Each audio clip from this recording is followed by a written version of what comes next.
Grace Kelly incarnait l'absolue élégance, le chic naturel. Et aujourd'hui, dans les défilés, que ce soit pour l'été ou pour l'hiver prochain, on est complètement dans cette élégance 50s, un peu underdressed, avec les archétypes de ce qui était à la mode à l'époque. Il y a le côté twin set, il y a le côté jupe un peu hitchcockienne, tube avec la taille haute. Il y a aussi des pantalons à plis avec la taille haute qui est beaucoup plus facile à porter que ces fameux jeans avec la taille basse qu'on était toujours en train de remonter, on avait l'impression qu'on était en train de les perdre.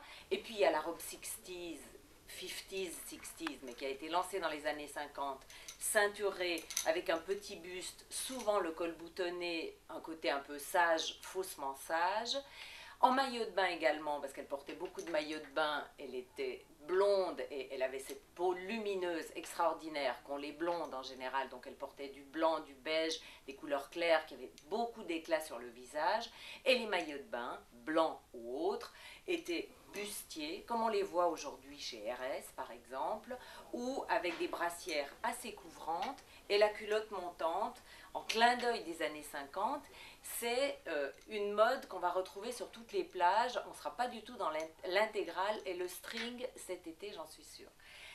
Par ailleurs, elle avait un glamour du soir qui était relativement sobre, c'est-à-dire qu'elle portait des fourreaux, des robes près du corps simples, avec une broche qui tout à coup exaltait l'élégance minimale. Elle avait des colliers peut-être un peu moins plastrons que ce qu'on a aujourd'hui, mais quand même qui étaient juste une ligne qui mettait en valeur le chignon. Les boucles d'oreilles, évidemment qu'elle n'oubliait pas. Elle adorait les bijoux, elle savait vraiment servir des accessoires.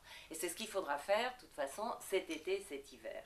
Donc elle a par exemple dans Match une robe avec la taille descendue, les plis un peu plus bas que la taille, et on voit exactement ça dans les robes, notamment chez Rochas, dessinées par Marco Zanini, sans parler des sacs qui sont le sac Hermès évidemment qu'elle a lancé, le fameux Kelly, mais tout cet esprit Kelly est relancé par toutes sortes de sacs aujourd'hui un peu moins chers, qui sont rigides, un peu d'Adam, et dans lesquels on met beaucoup de choses, mais qui sont un peu lourds, qui font mal au dos.